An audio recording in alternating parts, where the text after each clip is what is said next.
Bismillahirrahmanirrahim. Assalamualaikum warahmatullahi wabarakatuh.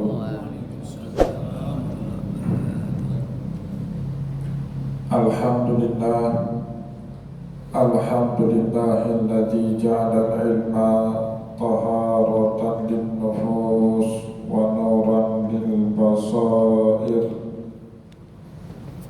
wa hadiyan ilal jannah. Ashhadu an la ilaha illallah wahdahu la syarika lah wa ashhadu anna Muhammadan abduhu wa rasuluhu sahibul burhan. Allahumma salli wa sallim ala rasulikal karim Muhammad sallallahu alaihi wasallam wa ala alihi wa ashabihi wa man tabi'ahu bi ihsanin ila yaumiddin, summa amma ba'du. Puji dan syukur senantiasa dan tidak pernah bosan-bosannya kita panjatkan kehadiran Sang Maha Pencipta Allah Subhanahu wa Ta'ala, yang mana dengan limpahan karunia-Nya, rahmat-Nya, hidayah-Nya, serta anugerah-Nya kepada kita semua, kita kembali masih diberi kesempatan, kesehatan dan usia panjang oleh Allah untuk sama-sama dan senantiasa mengabdikan diri kita di jalan-Nya dengan menjalankan segala perintah-Nya dan menjauhi semua larangan-Nya. Salawat diringi salam juga tidak pernah lupa pula kita aturkan kepada junjungan alam Nabi besar Muhammad sallallahu alaihi wasallam, di mana beliau telah bersabda dalam sebuah hadis, khairukum man ta'allamal Qur'ana wa 'allamah. Sebaik-baiknya kalian adalah seseorang yang mau mempelajari Al-Quran dan mengajarkannya kembali kepada orang lain. Bapak Ibu kaum muslimin dan muslimat jamaah pengajian yang dimuliakan oleh Allah, mari pada kesempatan malam yang baik dan mulia ini, sambil kembali kita niat iktikaf di rumah Allah, mari sama-sama kita kembali melanjutkan pengajian tafsir kita dengan kitab Tafsir Al-Quranil Azim karya Imam Ibnu Katsir rahimahullahu ta'ala anhu. Dan insyaallah pada kesempatan malam ini kita kembali akan melanjutkan bacaan kita dengan tafsir surat Al-Baqarah ayat 188, di mana pada ayat tersebut Allah Subhanahu wa Ta'ala berfirman, wala ta'kulu amwalakum bainakum bil batili, dan jangan sekali-kali kalian memakan harta sesama kalian manusia dengan cara yang batil. Wa tudlu biha ilal hukam, atau bahkan menyogok hakim dan penguasa, litakulu fariqam min amwalin nas, supaya kalian bisa mengambil harta yang menjadi milik orang lain secara tidak hak untuk menjadi hak milik kalian, bil ismi, dengan perbuatan dosa, wa antum ta'lamun, sedangkan kita mengetahui itu bukan menjadi hak milik kita. Bapak Ibu kaum muslimin dan muslimat jamaah pengajian yang dimuliakan oleh Allah, pada pertemuan yang lalu kita telah membahas asbabun nuzul dari turunnya ayat tersebut, dan insyaallah pada kesempatan malam ini kita akan melanjutkan kembali bacaan kita dengan riwayat berikutnya yang dikutip oleh Imam Ibnu Katsir kepada kita mengenai keterangan ayat dari surat Al-Baqarah 188. Selanjutnya Imam Ibnu Katsir mengutip sebuah riwayat dari Imam Mujahid, wa kadza rawa an Mujahidin wa Sa'id ibnu Jubair wa Ikrimah wal Hasanah wa Qatadah wa Saddi wa Maqatil bin Hayyan wa Abdurrahman bin Zaid bin Aslam radhiyallahu annahum qalu.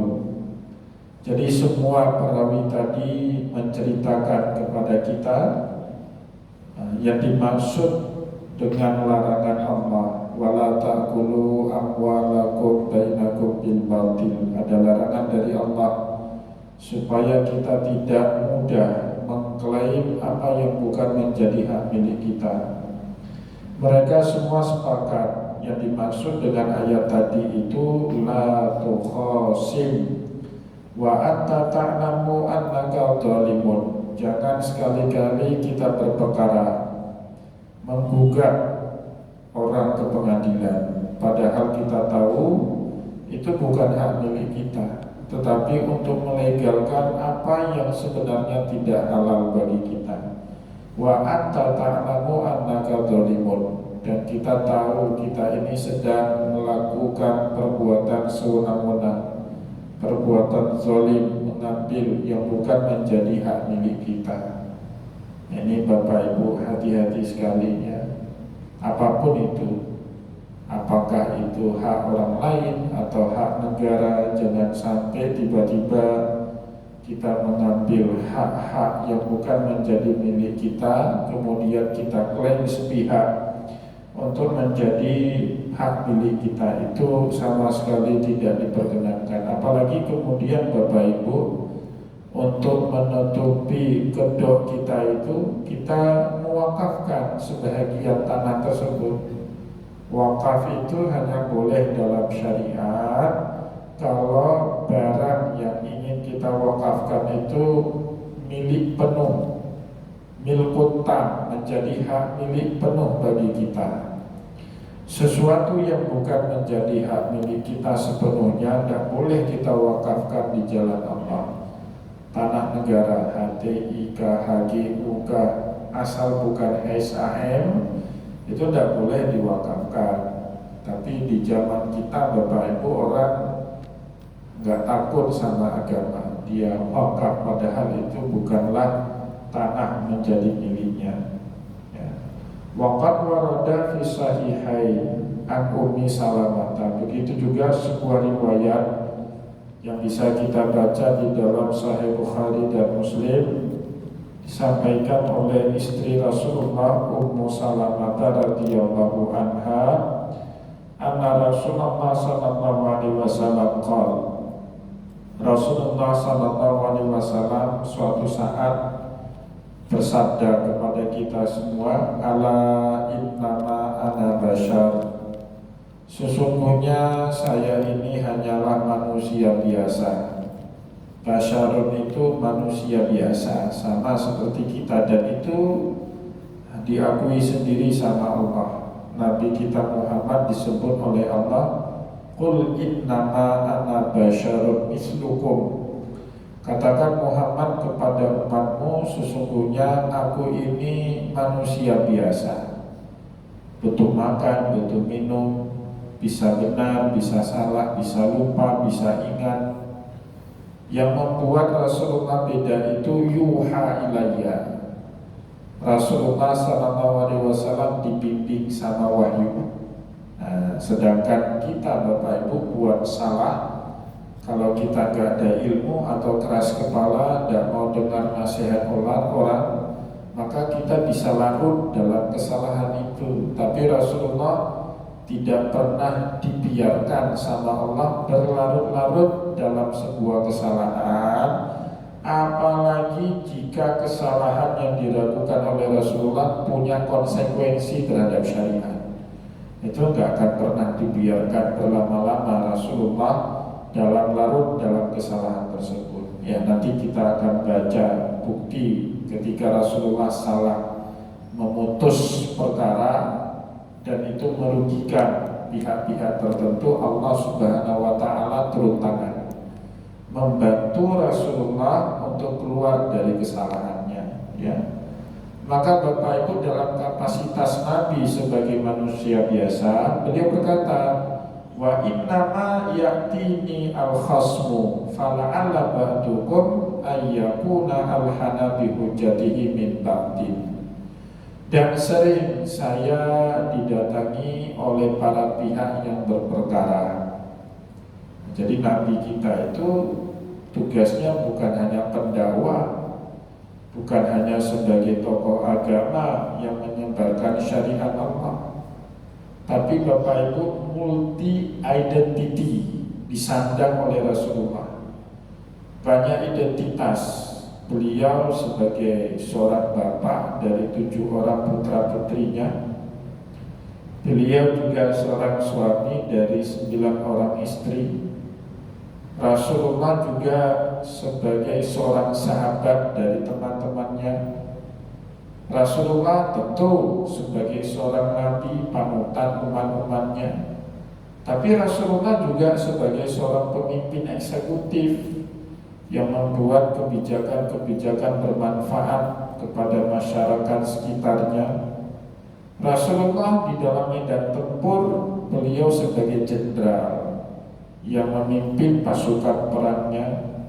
Dan di lain waktu Bapak Ibu, ketika umat Islam berperkara, maka mereka mengadukannya juga kepada baginda Rasulullah SAW. Jadi multifungsi Nabi kita itu, ya. Maka sebab itu Rasulullah pernah sebagai manusia biasa, tentu beliau punya kekhawatiran. Wa innama ya'tini al-khasmu, sering pihak berperkara itu datang kepada saya minta keadilan.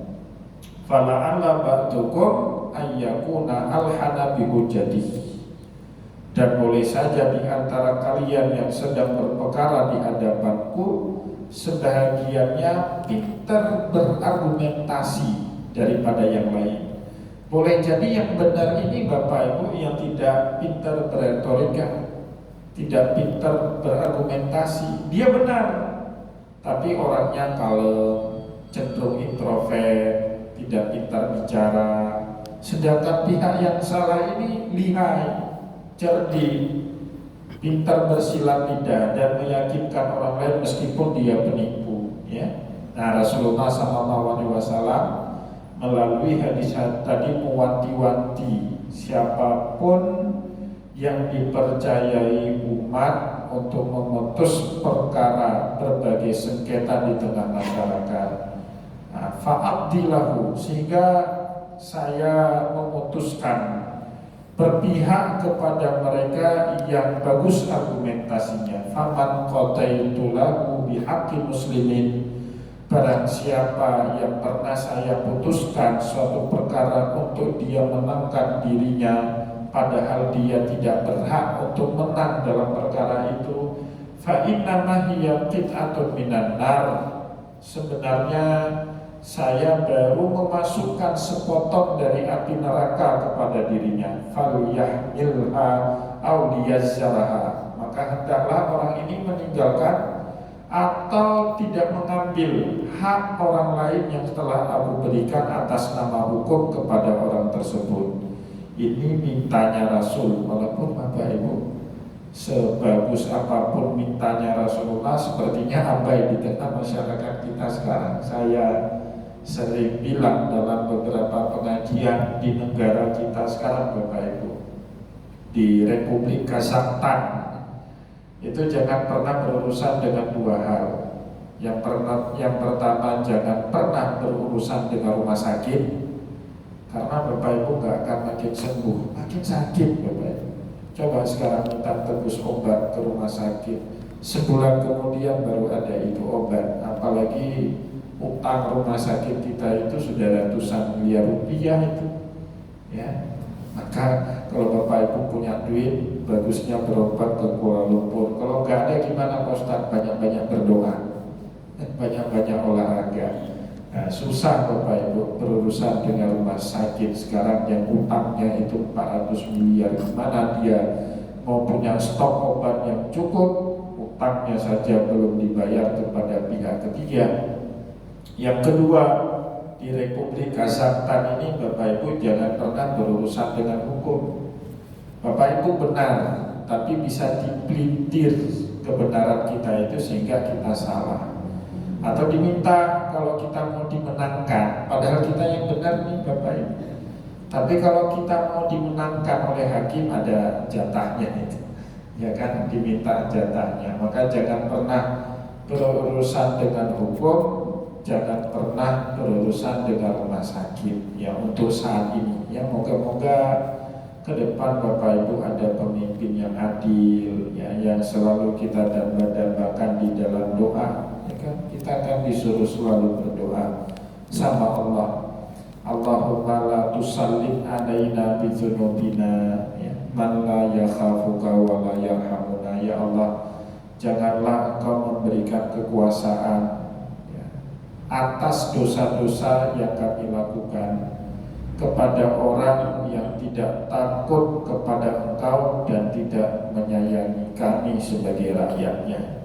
Kadang-kadang Bapak Ibu terpilih pemimpin yang tidak takut Allah, tidak sayang sama rakyat, karena dosa-dosa yang kita lakukan juga. Ya. Kita terima uang, padahal para pendakwah, mubalek, tengku, kiai tengku, semua ustaz sudah ngomong, terima uang itu riswah. Riswah itu tidak ada hukum. Hukum riswah itu yang masuk ke neraka, itu hukumnya. Ya ar-rashi wal murtashi finnar. Tapi kan itu tinggal retorika itu. Masuk kuping kanan, keluar kuping kiri. Akibat dari dosa-dosa kita itu, ya, kita semua menanggungnya. Tapi kan Pak Ustadz yang lakukan segelintir kita, nggak semua. Mungkin bapak-bapak yang ke masjid ini nggak terima, tapi yang di luar masjid terima. Dan dalam sunnatullah, kadang-kadang Allah Bapak Ibu menghukum sebahagian kita karena dosa yang dilakukan oleh sebahagian yang lain. Itu sudah menjadi sunnatullah. Bapak Ibu ingat itu cerita Nabiullah Musa ketika dia minta izin sama Allah. Karena Nabi Musa ini kan tahu benar karakter Bani Israel yang keras kepala, curigaan, gak mudah percaya, hatta sama nabinya sendiri curigaan, gak mudah percaya. Seandainya Musa naik ke Bukit Tursina untuk menerima wahyu kitab Taurat tanpa ada saksi dari kalangan mereka sendiri, pasti mereka gak akan pernah percaya kalau Taurat itu dari Allah. Nah, sebab itulah Nabiullah Musa munajat sama Allah, ya Allah izinkanlah saya bawalah saksi. Nah, munajatnya Musa diterima sama Allah. Allah izinkan Musa bawa beberapa saksi turunnya Taurat kepada beliau. Wakhtara Musa sab'ina rajulan limiqatina. Dipilihlah 70 orang terbaik untuk ikut bersama Nabiullah Musa menyaksikan turunnya wahyu kitab Taurat dari Allah kepada beliau. Nah, tapi Bapak Ibu setelah semuanya mereka saksikan bagaimana ayat per ayat dari kitab Taurat itu turun kepada Nabiullah Musa, dasar Bani Israel minta lagi, sudah kasih hati minta jantung. Faqalu lan nu'mina laka hatta narallaha jarah. Kami Musa tidak sekali-kali mau beriman kepada Tuhan sampai kami bisa melihat Tuhanmu itu dengan mata kepala kami. Allah murka Bapak Ibu. Fa'akhadhatkumus sa'iqah, sambar geledek, 70 orang itu mati semua. Nabiullah Musa yang susah. Ini 70 orang yang mati ini gimana? Nanti saya dituduh lagi membunuh 70 orang ini. Nah, maka Nabiullah Musa alaihissalam pun kemudian munajat lagi sama Allah. Qala waqtala Musa sab'ina rajulan limiqatina falamma akhadathum rajfatu qala rabbi law syi'ta ahlaktahum min qablu wa iyai afatuhlikuna bima fa'alas sufaha'u minna. Ya Allah, qala rabbi law syi'ta latakhastukum min qablu wa iyai. Kalau kamu mau sekaligus saya juga dimatikan. Gak usah lagi ada nabi lah. Kalau engkau gak mau hidup, ini gaya doanya Nabi Musa. Gak untuk kita, Bapak. Kalau kita jangan. Kita hubungannya gak sedekat itu, mengancam-ancam Allah. Kalau Nabi Musa beda itu. Ya Allah, kalau dia gak hidup, 70 orang ini gak hidup, sekaligus saya. Matiin saya, gak usah ada lagi nabi setelah ini. Afatuhlikuna bima fa'alas sufaha'u minna. Ya Allah, apakah engkau ingin menguji saya gara-gara kebodohan 70 orang ini yang buat dosa 70 orang berdampak satu umat, Bapak Ibu. Memang gitu sunnatullahnya. Nah, maka Bapak Ibu kaum muslimin dan muslimat jamaah pengajian yang dimuliakan oleh Allah, sebab itu Rasulullah mengajari kita sebuah doa. Jangan pernah ya Allah, karena sebab dosa-dosa yang kami lakukan itu kan bentuk iktiraf namanya. Iktiraf itu pengakuan dosa. Kita ini memang dosa, Bapak Ibu. Ngambil yang bukan hak, riswah, yang kasih 200.000, kasih selebar kain sarung untuk milih. Sebenarnya dia gak hak untuk kita pilih ya, tapi ya sudah kita pilih. Tapi kita mohon sama Allah, la tusallim alaina bizunubina man la yakhafuka wa la yarhamuna. Ya Allah, jangan pernah engkau berikan kekuasaan karena sebab dosa-dosa yang kami lakukan kepada orang yang tidak takut kepada Allah dan tidak sayang kepada rakyat. Bahaya sekali itu pemimpin, Bapak Ibu. Gak takut lagi sama Allah, hukum dimainkan ya. Gak sayang lagi sama rakyat, dia memperkaya diri dan kelompok, tapi rakyat ditelantarkan. Itu paling bahaya dalam kehidupan kita. Yang moga-moga Allah Subhanahu wa Ta'ala menjauhkan hal-hal tersebut dari kehidupan kita. Bapak Ibu kaum muslimin dan muslimat jamaah pengajian yang dimuliakan oleh Allah, fadallat hadhil ayatul karimah, kata Imam Ibnu Katsir, ayat surat Al-Baqarah 188 tadi menunjukkan kepada kita wa hadzal hadis, begitu juga hadis yang baru saja kita bacakan tadi, di mana Rasulullah secara jujur mengaku dirinya sebagai manusia biasa. Beliau menghadapi banyak kasus, dan dalam banyak kasus dan perkara itu sebahagian pintar berargumentasi dari sebagian yang lain, dan kadang-kadang Rasulullah sebagai manusia biasa lebih percaya kepada orang yang pintar berargumentasi kepada orang yang tidak bisa berargumentasi. Padahal kebenaran itu tidak melulu letaknya pada argumentasi kita. Nah itu Bapak Ibu. Tapi ya tadi yang namanya hakim kan, di dalam ilmu hukum itu ada doktrin namanya judex debit judicari sediculum elegante et deborah.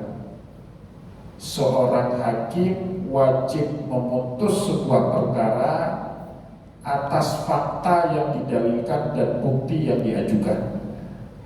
Kalau yang benar nggak ada bukti, nggak ada fakta, walaupun dia benar, hakim wajib memutuskan dia sebagai orang yang salah. Dan saya Bapak Ibu dulu kan pernah saya cerita, waktu baru-baru jadi dosen itu sering saya diminta di Mahkamah Syariah Kota Banda Aceh Besar untuk jadi saksi ahli, Bapak Ibu, terutama dalam masalah keluarga, hukum keluarga itu. Pernah itu saya ingat sekali, itu satu kali kasus ada seorang suami menceraikan istrinya talak 3 dalam satu majelis. Kemudian secara agama sudah pisah ini. Kemudian naik secara hukum negara ke Mahkamah Syariah.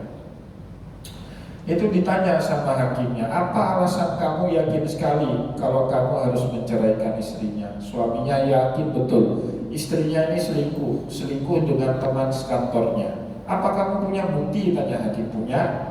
Dia punya bukti. Ternyata Bapak Ibu, suaminya perempuan yang selingkuh ini itu punya teman sahabat dekat kerja di satu perusahaan provider komunikasi. Jadi petinggi di situ. Saya nggak usah sebut nama perusahaannya. Jadi HP kita itu Bapak Ibu, WA-nya, SMS-nya, percakapan telepon itu kalau providernya mau bisa ditranskrip percakapannya. Nah, dia punya sahabatnya kerja di provider kartu handphone itu. Dia minta transkripnya itu. Dari transkripnya itu bukti-bukti chat antara istrinya dengan selingkuhannya itu nampak, dia kasih sama hakim. Tapi hakim tidak mau pegang itu sebagai bukti. Kenapa? Karena dalam hukum acara Bapak Ibu, hukum acara undang-undang pernikahan kita, Undang-Undang Nomor 1 1974 diperbarui dengan Undang-Undang Nomor 16 tahun 2019, itu cara ngambil bukti itu harus dengan cara-cara yang sah. Nah, itu kan namanya penyadap. Penyadap itu hanya boleh dilakukan oleh pihak yang berwajib. Kalau saya sebagai orang yang tidak punya wewenang nggak boleh menyadap sepihak. Walaupun yang saya sadap itu benar, tetapi secara hukum acara, cara yang saya lakukan itu salah dan saya nggak punya wewenang untuk melakukan sadapan itu. Jadi bukti itu diabaikan aja sama. Padahal suaminya kan benar itu. Dia yakin betul ini istrinya selingkuh. Nomor HP-nya, gaya bicara istrinya, ya kan? Tapi hakim nolak. Nah itu Bapak Ibu sering terjadi di pengadilan.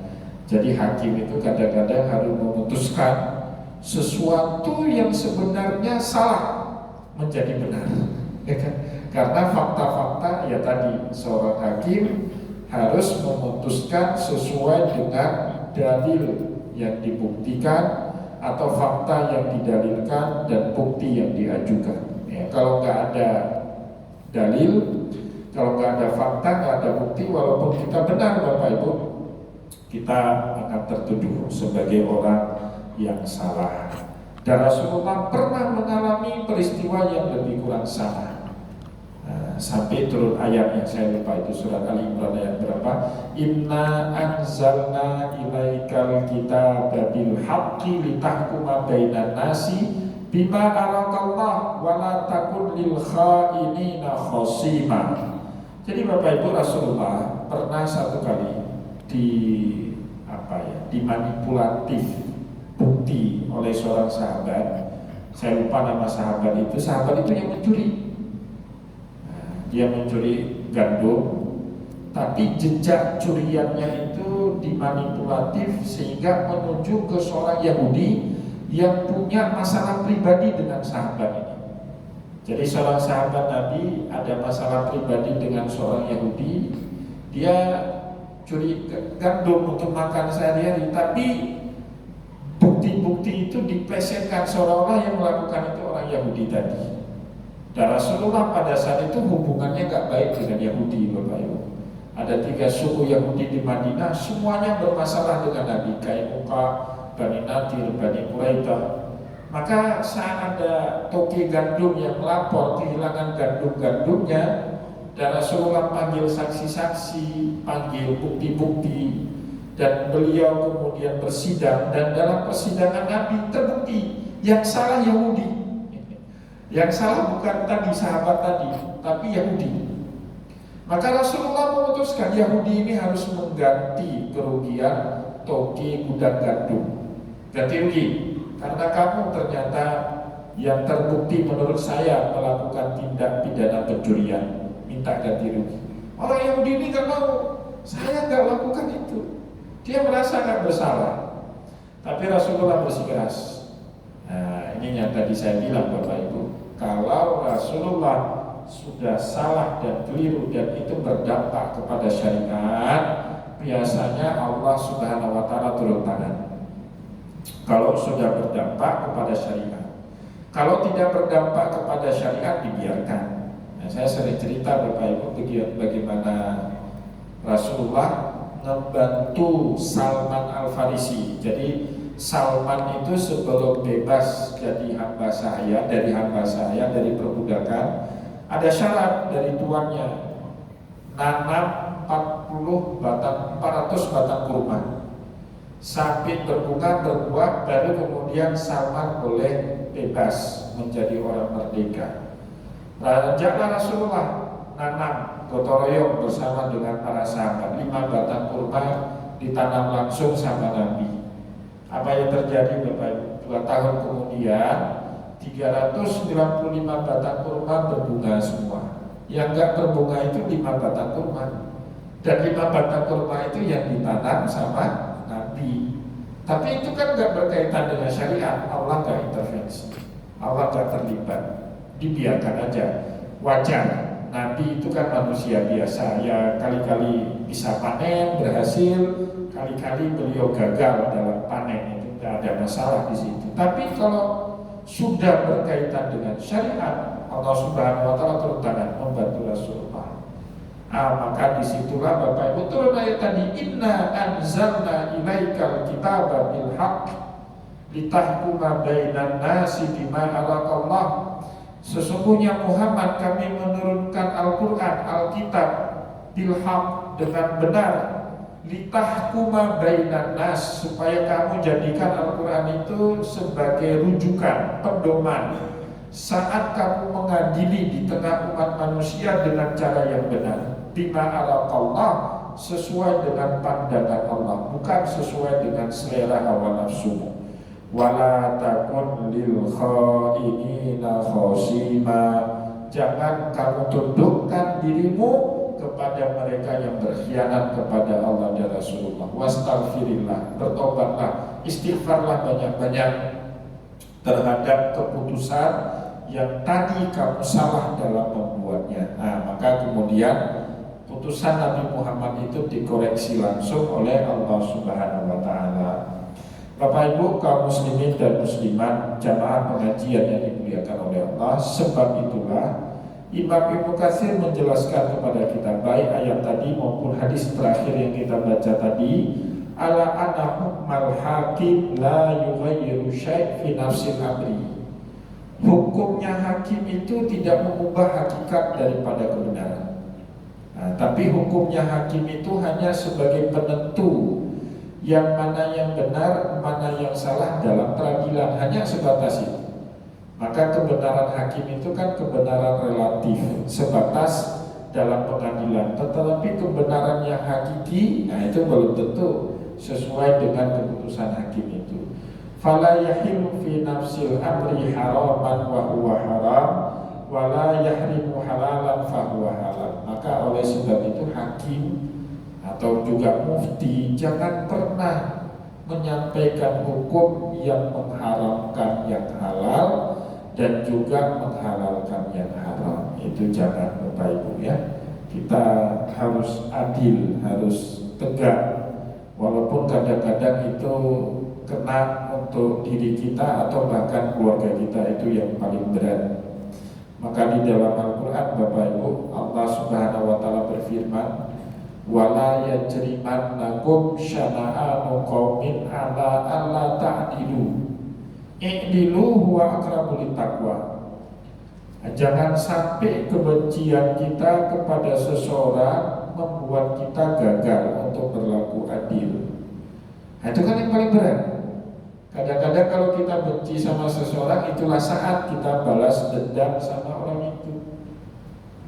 Maka Allah minta wala yajrimannakum syana'anu qaumin ala alla ta'dilu. Jangan sampai karena kebencian kita kepada seseorang membuat kita gagal bersikap adil kepada orang tersebut. I'dilu huwa aqrabu littaqwa. Berlaku adillah dimanapun dan kapanpun kita berada, karena adil itu dekat dengan ketakwaan. Konon Bapak Ibu ayat itu ditulis di pintu gerbang masuk ke Harvard University, di Fakultas Hukum Harvard University. Ayat itu yang paling besar ditulis Bapak Ibu, masuk pintu gerbang. Kenapa? Karena menurut Harvard Law School atau Fakultas Hukum Harvard University, Yang paling berat manusia itu bersikap adil kepada orang yang dia benci. Itu berat sekali. Jadi ayat itu sangat progresif menurut mereka. Allah Subhanahu wa Ta'ala sudah ngomong keadilan itu bahkan dalam bentuknya yang paling ekstrim harus tetap tegak meskipun terhadap orang yang kita nggak suka, orang yang kita benci. Kalau dalam bahasa Latin ada itu lebih kurang namanya fiat justisia. Apa itu? Ada fiat justisia. Tegakkan hukum meskipun langit mau runtuh. Ya, jadi hukum itu tetap harus ditegakkan. Walaupun besok langit mau runtuh, mau kiamat Bapak Ibu tahun ini atau hari ini, atau kiamat nanti sore, kita masih berperkara ini siang ini, itu hukum harus tetap ditegakkan walaupun nanti sore hari sudah kiamat. Ya, seperti itulah pentingnya hukum dan terbukti sekarang Bapak Ibu di mana-mana negara maju yang pertama diberesin hukum. Cina itu bisa 12% ekonominya, Bapak Ibu coba bayangkan Indonesia yang sudah diumumkan sama pemerintah semester pertama 2026 ini ekonomi kita 5,6% tumbuhnya. Menurut teori ekonomi untuk tumbuh 1% saja, misalnya Indonesia dari 5% mau naik 6%, itu harus ada duit beredar 1.000 triliun di daerah itu baru bisa 1.000 triliun Bapak Ibu. APBD Indonesia aja 3.800 triliun, gimana itu mau bisa naik sampai ngejar ekonominya Cina 12%? Nah pertanyaannya gimana Cina itu bisa semaju itu? Jawabannya hukum ditegakkan Bapak Ibu, ditegakkan. Koruptor disuti mati di Cina itu. Di kita koruptor masuk penjara 3 tahun, dapat amnesti tahun kedua, bebas kemudian. Ya, kan? Akhirnya sana sini Bapak Ibu 1,5 tahun. Korupsi 300 miliar, 1,5 tahun masuk penjara. Setelah itu buat istana. Di Bogor buat istana, di Puncak buat istana. Mana ada itu namanya keadilan? Ya, ini masalah. Jadi selama-lamanya negara yang main-main dengan hukum tidak akan pernah berkembang. Tapi negara yang tegas dengan pelaku kejahatan, orang yang melanggar hukum, ya, pasti dia akan maju. Di Singapura Bapak Ibu kalau pernah pergi ke Singapura nggak akan berani buang sampah sembarangan. Karena dendanya boleh jadi UMR kita Bapak Ibu. Denda buang sampah sembarangan. Coba di Singapura Bapak Ibu isap rokok sembarangan, puntung rokoknya kemudian dibuang nggak di tong sampah, langsung ditangkap, minta denda. Dendanya UMR kita Pak, Banda Aceh UMR berapa? 3.900.000 dendanya itu. Nggak ada orang seperti itu yang buang sampah sembarangan. Tapi orang Singapura kalau pergi ke Banda Aceh buang sampah sembarangan. Kenapa? Ya kita kan gampangan Pak. Nah itu gampangan. Hukum, ya, orang yang megang hukum, orang yang megang duit nggak boleh jadi orang gampangan. Karakternya nggak boleh gampangan. Kalau Bapak Ibu dipercaya jadi bendahara di kantor, nah nggak apa-apa lah, nggak ada 50 rupiah. 50 rupiah sekali kita toleransi, besok hilang 500.000. Sekali 50 rupiah kita toleransi, maka orang akuntan itu Pak, angka di balik nol itu dicari sama dia. Ini kok beda nih laporan keuangan, dicari itu sama dia. Kok misalnya 5 juta 25 rupiah, waktu dihitung 25 rupiah itu nggak ada, mana? Kalau dia akuntan benar pasti dicari, harus ketemu 25 rupiah. Padahal apalah harga 25 rupiah zaman sekarang. Itu karakter orang megang duit itu. Sama dengan karakter orang megang hukum Bapak Ibu, zero tolerance. Orang megang hukum kan itu, dia punya resiko kerja yang lebih tinggi. Bapak Ibu pegawai negeri biasa di dinas pertanian atau di mana, itu enggak duduk sama orang bebas, mau main golf sama orang bebas, jalan kemana-mana sama siapapun bebas. Orang di pengadilan nggak bisa seperti itu Pak. Dia nggak boleh makan semeja dengan orang yang sedang berperkara sama dia. Kalau yang sedang berperkara dengan dia, orang yang punya hubungan darah ataupun hubungan perkawinan dengan dia, dia harus mundur, nggak boleh jadi hakim. Etikanya seperti itu. Tapi kan di negeri Republik Kazakhstan boleh seperti itu. Hukum diubah-ubah. akan hancur. Ya kapanpun kalau hukum nggak ditegakkan ya pasti akan hancur. Bapak Ibu kaum muslimin dan muslimat jamaah pengajian yang dimuliakan oleh Allah, kita cukupkan bacaan kita pada kesempatan malam ini. Semoga apa yang telah kita sampaikan di malam ini bermanfaat, minimal untuk diri kita dan keluarga kita. Ya kita gak nuntut yang lain, ya, yang lain yang mau lakukanlah. Itu pertanggungjawabannya nanti sama Allah. Ya, yang minimal kita bisa menegakkan syariat ini sama diri dan keluarga kita masing-masing. Semoga apa yang telah kita sampaikan tadi bermanfaat kepada kita semua. Saya mohon maaf jika ada yang tidak berkenan.